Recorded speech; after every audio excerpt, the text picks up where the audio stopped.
बिस्मिल्लाहिर्रहमानिर्रहीम। अस्सलाम वालेकुम डियर स्टूडेंट्स, आज हम गेस्ट पेपर मैथ्स 2023 और क्लास मैट्रिक डिस्कस करेंगे। आपके इम्तिहान होने वाले हैं, मैथ्स का पेपर भी करीब है, तो उसमें जो इम्पोर्टेंट क्वेश्चंस हैं जो पेपर में आने के चांसेस ज़्यादा हैं और जो पैटर्न है उस सबको हम डिस्कस करेंगे। तो आपका पेपर 3 सेक्शन का है, सेक्शन ए, बी और सी। सेक्शन ए 15 मार्क्स का होगा और इसमें 15 एमसीक्यूज़ होंगे। इन एमसीक्यूज़ की तैयारी आप एंड ऑफ द चैप्टर की जो एक्सरसाइजेस हैं उनमें से करिए, ज़्यादातर उन्हीं में से आता है। सेक्शन बी 30 मार्क्स का होगा, इसमें 6 क्वेश्चंस करने हैं 10 क्वेश्चंस में से, हर क्वेश्चन का 5 मार्क्स। तो सबसे पहले हम आ जाते हैं क्वेश्चन नंबर 1 पे। तो ये सेट्स के चैप्टर में से आएगा।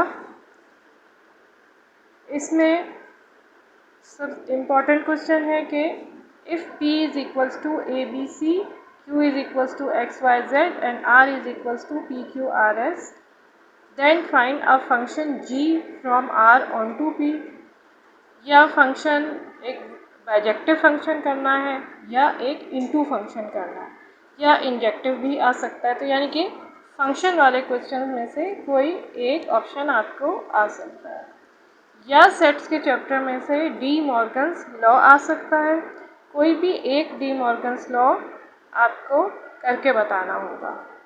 या फिर ये कि बाइनरी रिलेशंस आ सकती हैं लिखने को, जैसे a इज़ इक्वल्स टू 5 6 और b इज़ इक्वल्स टू 1 2 3। दो सेट्स हैं, इनका a इंटू बी निकालना है, ठीक है, प्रोडक्ट निकालना है और फिर 3 रिलेशंस लिखनी है।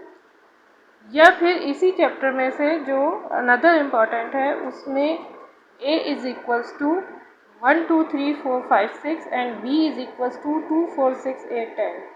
प्रूफ करना है लेफ्ट हैंड साइड को राइट हैंड साइड से, जिसमें a delta b is equals to a union b minus a intersection b। या फिर a डैश वाले भी क्वेश्चन आ सकता है कोई भी प्रूफ करने को। तो ये फर्स्ट चैप्टर के इम्पॉर्टेंट क्वेश्चंस हैं। अब क्वेश्चन नंबर 2 चैप्टर 2 से है, जिसमें आपको कॉम्पोनेंटो डिविडेंडो थ्योरम का कोई भी क्वेश्चन आ सकता है। इस एक्सरसाइज में जो भी कॉम्पोनेंटो डिविडेंडो के क्वेश्चंस हैं वो आप करिए, जिसमें लेफ़्ट हैंड साइड को राइट हैंड साइड के साथ इक्वल करना है, ठीक है। इसके अलावा जो क्वेश्चन आ सकता है उसमें जिसमें आपको लेफ़्ट हैंड साइड और राइट हैंड साइड को इक्वल प्रूफ करना है, उसमें रेशियो प्रोपोर्शन वाला क्वेश्चन है ये कि if a upon b is equals to c upon d is equals to e upon f then show that. तो इन दोनों क्वेश्चंस में से कोई भी आ सकते हैं आपको, जैसे a4 b square plus a square e square minus e4 f upon b6 plus b square f square minus f5 is equals to a4 upon b4। ये बहुत कॉमनली आता है, लास्ट 10 ईयर्स में बहुत ज़्यादा आया हुआ है। फिर आपका क्वेश्चन नंबर 3 है जो कि चैप्टर 20 से है। इसमें आपका आ सकता है ओमेगा वाले कोई क्वेश्चंस आ सकते हैं, जैसे a plus b multiply by a omega plus b omega square multiply by a omega square plus b omega is equals to a cube plus b cube. इसमें भी आपको ओमेगा वाले फार्मूले लगा के लेफ्ट हैंड साइड को right hand side से equal करना है। मॉडल पेपर में ओमेगा का ही क्वेश्चन इस चैप्टर से दिया गया है, तो ज़्यादा चूँकि ये एक नया चैप्टर है तो ज़्यादा चांसेस यही हैं कि शायद यही क्वेश्चंस कोई आए इनमें से। तो ये आपने जितने भी ओमेगा के क्वेश्चंस हैं एक्सरसाइज में वो कंप्लीट करने हैं। इसके अलावा जो अदर इम्पॉर्टेंट क्वेश्चन इस चैप्टर में से आ सकते हैं उनमें ये है कि find the cube root of कोई भी नंबर है जो आपको दिया जाएगा 64 दिया गया है यहाँ पे, या फिर find the value of m and remaining 2 roots of equation 2x cube minus 3mx square plus 9 is equals to 0 if it's one root is 3। तो ये भी आ सकता है कोई भी इस तरह का जिसमें सिंथेटिक डिवीजन यूज़ हो रहा है और आपको 2 रूट्स या 1 रूट फाइंड करनी है, ये आ सकता है। इसके अलावा इस चैप्टर में से जो पहली एक्सरसाइज है उसका क्वेश्चन आ सकता है कि m की वैल्यू फाउंड करनी है क्वाड्रेटिक इक्वेशन में जिससे रूट्स इक्वल हो जाएं। तो इसमें आपने डिस्क्रिमिनेंट यूज़ करके मालूम करना है। अब हम आ जाते हैं क्वेश्चन नंबर 4, ये चैप्टर 21 से, पार्शियल फ्रैक्शन वाले चैप्टर से। तो इसमें से ज़्यादा चांसेस हैं एक्सरसाइज, फर्स्ट एक्सरसाइज और सेकंड एक्सरसाइज से आपको कोई भी क्वेश्चन आ सकते हैं।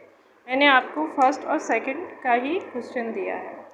फिर क्वेश्चन नंबर 5 जो है वो बेसिक स्टैटिस्टिक्स से है, यानी कि चैप्टर 22 से।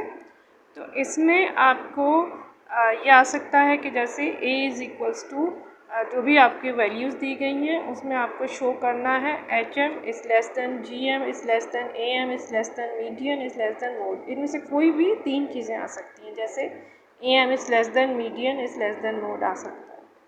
ठीक है, इसके अलावा कैलकुलेट करने को आ सकता है AM, GM, HM या मीडियन एंड मोड। कोई भी डेटा सेट आपको दे दिया जाएगा, इसमें से आ सकता है। क्वेश्चन नंबर 6 ट्रिग्नोमेट्री वाले चैप्टर से है।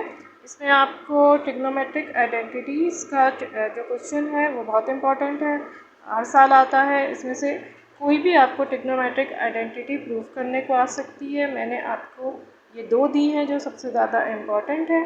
इसके बाद क्वेश्चन नंबर 7 में आपको area of the sector find करने को आ सकता है, जिसमें आपको रेडियस दिया जाएगा 5 सेंटीमीटर और सेंट्रल एंगल π/6 रेडियन में दिया जाएगा।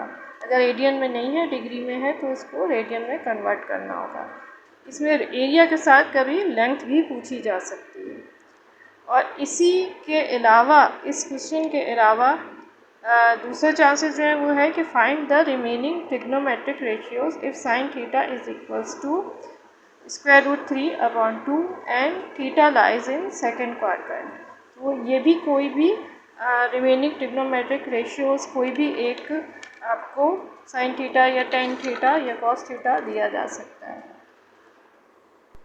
या फिर इसी चैप्टर से ये क्वेश्चन आ सकता है जो कि लास्ट एक्सरसाइज में से है, जैसे a ladder makes an angle of 60 degree with the ground and reaches a height of 6 meter on the wall.